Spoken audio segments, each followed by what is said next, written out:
La historia del Rosario. Primera parte.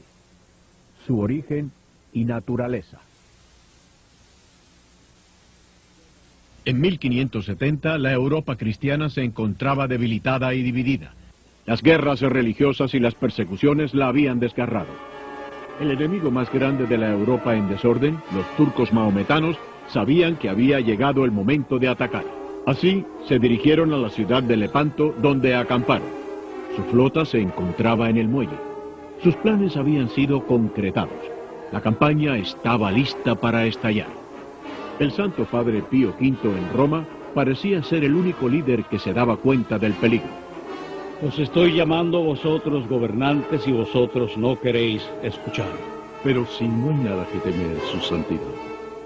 Al fin, él logró persuadir a España y a Venecia para que se unieran a los estados fieles y formaran una liga.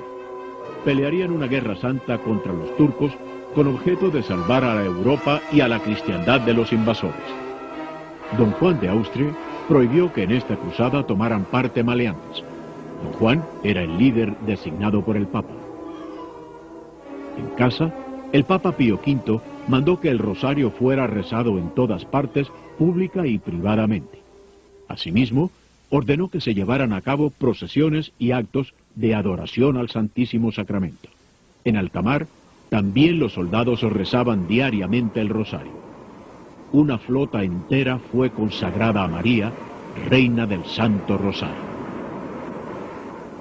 ¡Tierra a la vista! ¡Tierra a la vista! Puerto de Lepanto, 7 de octubre. En los tensos momentos finales antes de iniciar el combate, los soldados rezaron el rosario una vez más. Fue una batalla terrible. En el curso de 5 horas, los turcos no solo fueron vencidos, sino que la mayoría de sus 300 embarcaciones fueron hundidas. Una gran tormenta completó la destrucción del enemigo, mientras las victoriosas embarcaciones de los cristianos se dirigían a la playa. Ese mismo sábado, 7 de octubre, a cientos de millas, el Papa se había reunido con los cardenales en Roma. La noche anterior la había pasado orando de rodillas. De pronto, él se detuvo y dijo: Hermanos míos, este no es momento para hablar. Demos gracias a Dios, porque nuestra flota ha ganado una gran victoria sobre los turcos de Lepanto. Pero, ¿cómo pudo saberlo? Las comunicaciones electrónicas no eran siquiera imaginables en aquella época. 2 semanas después, un mensajero de Lepanto llegó al Vaticano. Traía noticias de la victoria que el Papa conoció milagrosamente el mismo día en que ocurrió.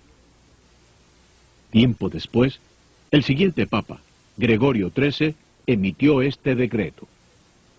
En acción de gracias por la victoria de Lepanto, de ahora en adelante el primer sábado de octubre será la fiesta del Santísimo Rosario. El Santísimo Rosario de María, a cuyo rezo se atribuyó la victoria de Lepanto, había existido en la Iglesia casi 300 años antes de aquella batalla.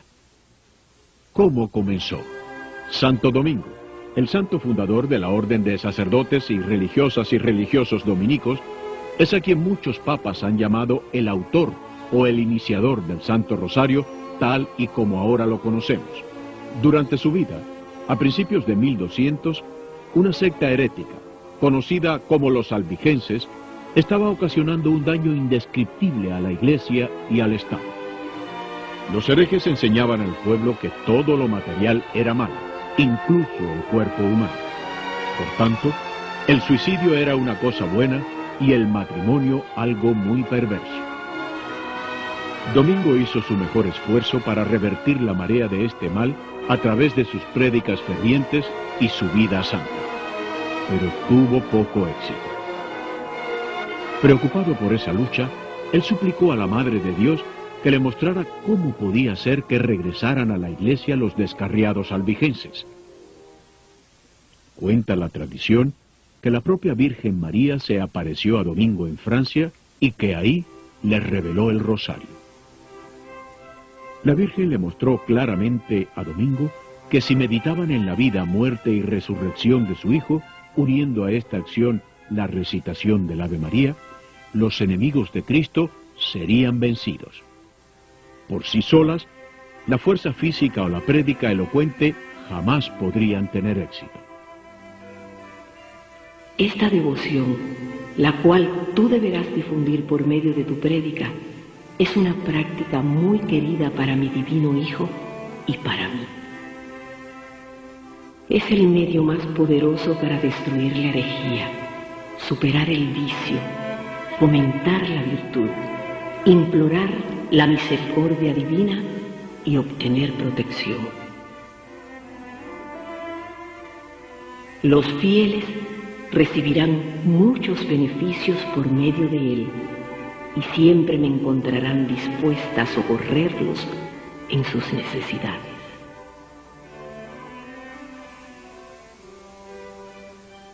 Un simple cordón de cuentas enumeran las Avemarías y Padre Nuestros rezados. Se medita en los misterios de la vida, muerte y resurrección de nuestro Señor. Esta sencilla arma fue utilizada por Domingo, guiado por María, para convertir a miles de herejes. La herejía desapareció y la devoción al rosario se extendió rápidamente en el mundo entero. Históricamente, varios medios para llevar la cuenta de oraciones repetitivas habían sido utilizados mucho tiempo antes de la época de Santo Domingo. Nuestro Señor Jesucristo, en el huerto de Getsemaní, nos mostró una oración que después, siguiendo la tendencia humana de repetir oraciones, se ha convertido en una de las favoritas. Padre, si es posible, aparta de mí este cáliz, pero no se haga mi voluntad, sino la tuya.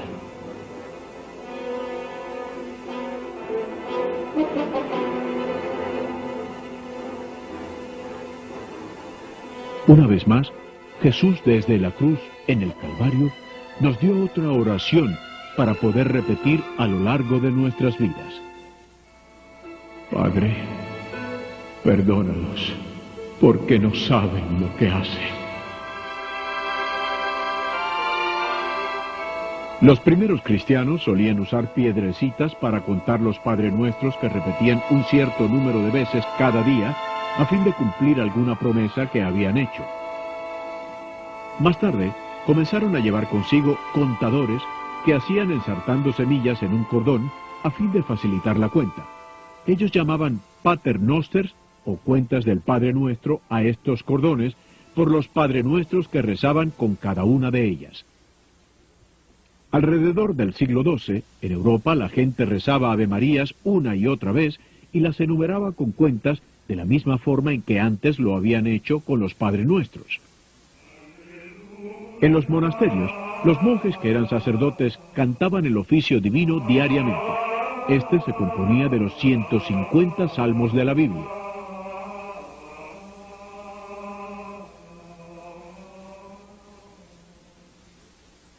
Dios te salve María, llena de gracia. Pero otros monjes que no eran sacerdotes y que no sabían leer, así como las personas mayores en casa, solían rezar 150 Avemarías en lugar de decir los 150 salmos del oficio divino. Por esta razón, el rosario de 150 cuentas frecuentemente era llamado el Salterio de Nuestra Señora o a veces el Salterio Breve, en vista de que las 150 Avemarías tomaban el lugar de los 150 salmos. Sin embargo, la división de las 150 cuentas en las 15 decenas o grupo de 10, separadas por las cuentas grandes del Padre Nuestro, fue por primera vez enseñada por la Virgen María a Santo Domingo. María dividió el rosario como un medio para instruir a sus hijos en las verdades de su religión, que no es otra cosa que la historia maravillosa del amor de Dios por ellos. Ella eligió 15 de las escenas o pasajes más importantes de la vida de su hijo, una parte de la historia del amor de Dios por nosotros. María pidió que sus hijos meditaran, esto es, que pensaran en estos eventos mientras rezaban las Avemarías de su rosario. 5 de estos eventos son llamados gozosos, porque nos recuerdan los principios gozosos de la gran obra del amor redentor de Dios para con nosotros los pecadores. Todo comenzó con la primera escena gozosa, cuando el arcángel San Gabriel informó a María que ella iba a ser la Madre de Dios. Dios había prometido enviarlo al mundo para abrirnos las puertas del cielo, cerradas a causa del pecado de Adán.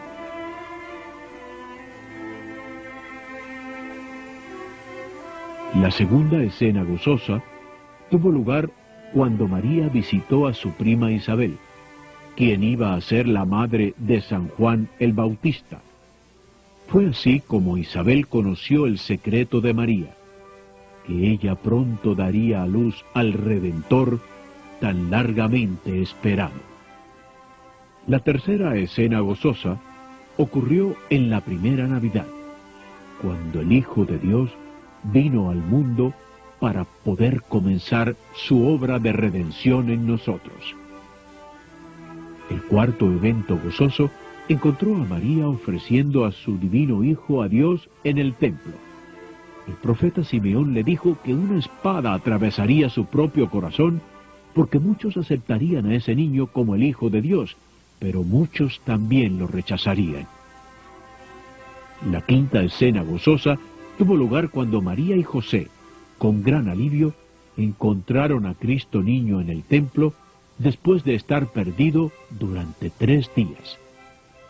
5 de los eventos del rosario son llamados dolorosos, porque nos recuerdan el amor de Dios mostrado a nosotros por medio de su terrible pasión y muerte que nos rescataron del pecado y de Satanás.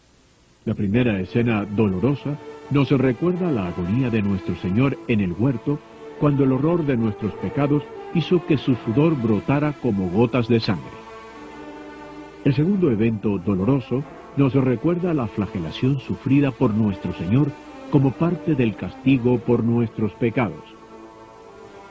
La tercera escena dolorosa nos muestra a nuestro Señor con espinas que se introducen hondamente en su sagrada cabeza. Cristo aceptó esta tortura pagando por todos nuestros pecados de pensamiento. El cuarto evento doloroso nos presenta a Cristo subiendo fatigosamente el monte Calvario con la cruz a cuestas, para pagar el valioso precio de nuestra redención.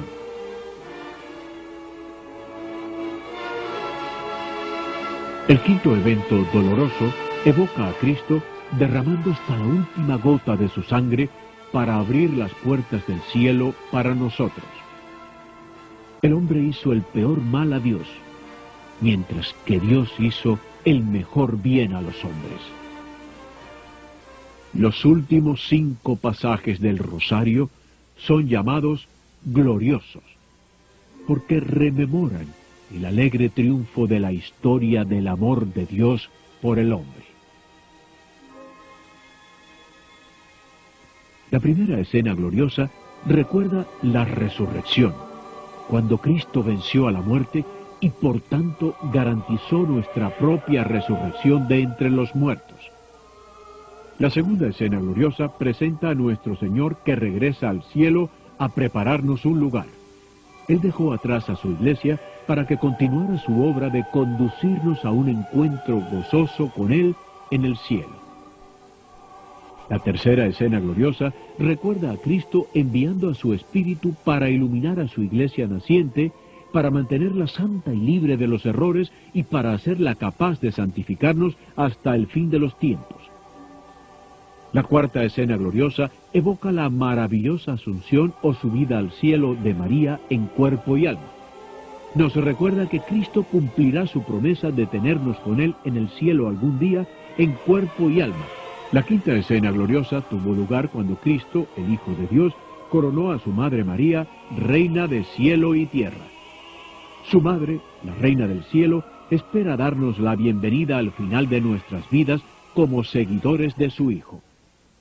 Estas 15 escenas son llamadas los misterios del Rosario, y fueron especialmente seleccionadas por la Virgen para instruir y recordar continuamente la buena nueva del amor de Dios y su plan de tenernos con Él para siempre. Son llamados los misterios del Rosario porque si bien se trata de eventos visibles, nosotros jamás podremos llegar a comprender totalmente su significado. ¿Cómo pudo Dios nacer de una mujer? ¿Cómo pudo Dios sufrir y morir? ¿Cómo pudo Dios amarnos tanto? La Virgen María eligió todas estas escenas o misterios porque ella quería que nosotros meditáramos en ellos y los aplicáramos a nuestras propias vidas mientras rezamos su oración favorita, el Santo Rosario, cada día.